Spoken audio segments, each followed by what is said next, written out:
Now we welcome on the mayor of Kansas City, Quinton Lucas. So we just got done with Robert Kennedy, Mr. Mayor. What do you think about his presidential candidacy?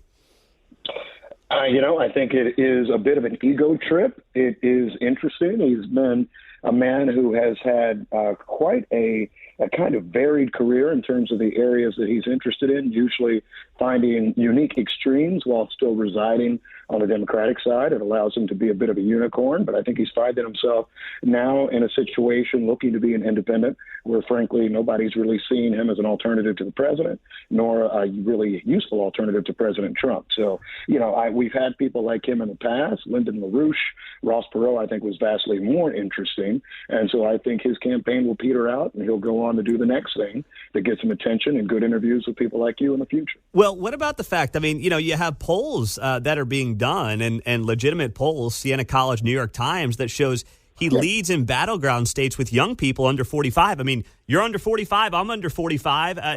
Our people, so to speak, millennials, Gen Zers, they like his message. So is that about him, or is it about the failure of the leaders of both parties right now? I do think there is much to be said about the fact that the leadership of both parties may not be as connected in some ways with younger voters. That's not necessarily unique in American politics. You've often seen polls where folks say they're not part of it. They don't feel like they're being spoken to, even here in local government elections at times. That being said, I think it is absolutely accurate to suggest that there are many young people that may be looking for alternatives, both to the two-party system and certainly to the leadership, perhaps, that has exhibited itself as the leading presidential candidates in both parties. I don't think Robert F. Kennedy Jr. is the one who necessarily represents that best.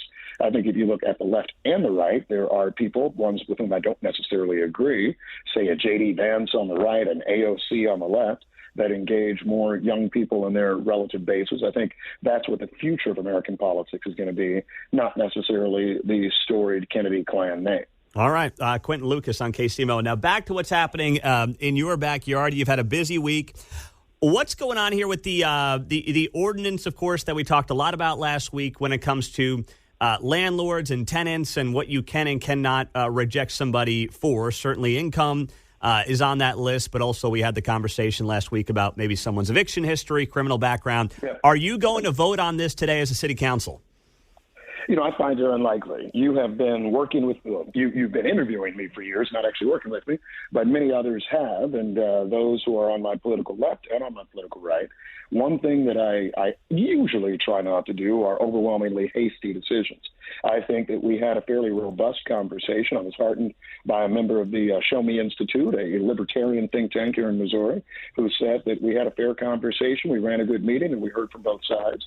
One of the things that I heard from both sides was the desire to make sure we get it right. And so I think that having more time, a few more weeks, where we have a chance to talk about some of the issues, to really try to get to a good consensus position. And I actually saw elements of where that would be. There were some who said we can be more expansive and looking at source of income. There are others who have concerns as to what the impact would be in terms of, for example, allowing those with a criminal record to rent in certain places, and how does that application process look? I think we can get it right. I don't think doing it today necessarily gets us there, and it's my opinion that I think that position is shared by a majority of city council. How does it work? Like, if one of your colleagues wants to put it to a vote today, can they just do that? They can, and it's just, I never try to mislead anybody, and I've told some folks that, that could happen. I don't think that will happen. One of the things of being mayor is that you usually try to lead in some ways and talk to folks who may have different ideas, and so I've had any number of conversations with a different set of council people, and I don't see that happening today. I think if it were to happen, it would be unsuccessful, and I don't think it would necessarily be good for the legislation. As you heard, Mayor Lucas, from some of the folks, whether it was the Show Me Institute or some of the landlords who testified the other day, you're a co-sponsor of this. Obviously, you like this piece of legislation. But what are your reservations coming out of it if you don't think it's worthy of a vote today? I think that there are a few things that you want to make sure you get right. One, there is language of what is an investigation, how is it done. We always have to make sure that we have a process that is fair, that is not arbitrary. That's a legal standard, by the way, and to make sure that we're getting that right. So that's one that I would probably want to look at a little more closely. I know there are some who are trying to study what does this mean particularly to smaller landlords. I want to make sure that we engage in conversations relating to that. It's fair to say there's a difference, and we've heard from both of them, but there's a difference between people who own 1,000 rental units in Kansas City versus those who own one. Right? If you and your wife just happen to, let's say, hold on to your property in the city market years ago and it's just a little bit of extra income, to what extent should this impact you? Should you be subject to a lot of the same rules and regulations as the big landlords? I would submit perhaps you shouldn't, and I think that there is some desire to have discussion as it relates to that as well. So those are things that I'm interested in, and I think that others are likely to have conversation on over the weeks ahead. Mayor Lucas is joining us now. I did see after that rough loss to the Bills, you broke bread with the Jackson County Executive Frank White. Are we any closer to maybe a kumbaya moment where the city and the county come together and work with these two sports franchises on their future in Kansas City, especially after I know you saw the NBA's Washington Wizards and Washington Capitals are leaving D.C. for Alexandria, Virginia?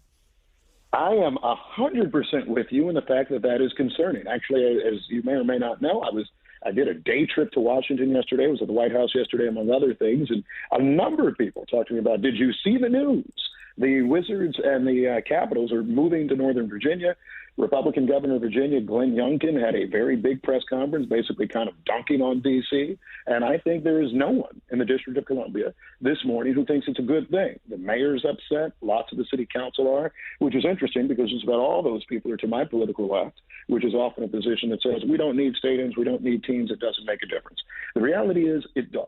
This will not be good for downtown Washington, D.C. in a year where crime is increasing and at a time when it's harder to find middle-class home and housing for people. I mean, I think it's an issue and a challenge. And so I think it's very relevant to the Kansas City discussion where we find ourselves kind of at the precipice of the same thing.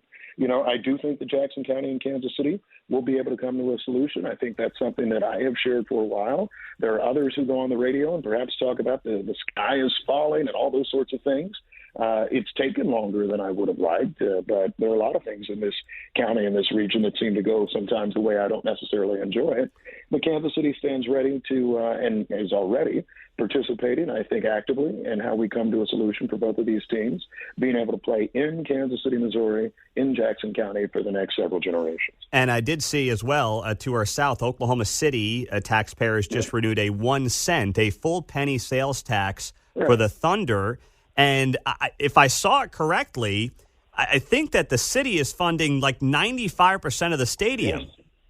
Yeah, that's exactly right. I mean, here's what I would say. And by the way, I'm not here to defend necessarily anybody's economic choice other than to say this, right? Cities that are rising, cities that are active have usually either a giant university that's bringing a lot of jobs and businesses, Austin, Texas, or professional teams that are kind of part of that momentum. Nashville and Tennessee. Nashville is a great city. They're still putting, with the state of Tennessee and the city of Nashville and Davidson County, about $1.5 billion into a new stadium for the Titans.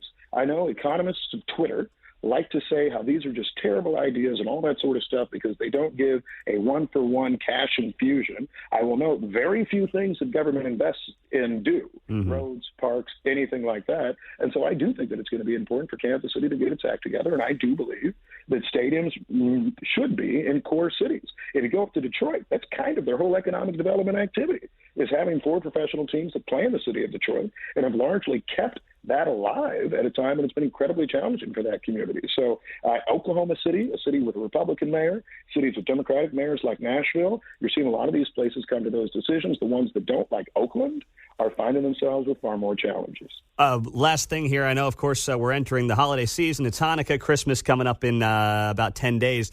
I don't know if you saw a fellow mayor up there in Boston sent an invite to a holiday party that was for only electeds of color.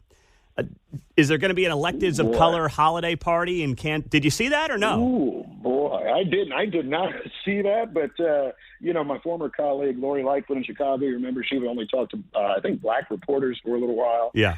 This is what I always like to tell people. If you think Quinton Lucas is a crazy liberal boogeyman mayor, you can go to a lot of other American cities and get arguably, I think, a little bit worse. Now, we We welcome all groups. I don't even get why. I mean, that's just fun. It's Christmas. It's about like sharing and spirit, not about black folks, white folks, or anything like that. So everybody's invited to the Christmas party that I believe I'm not necessarily having.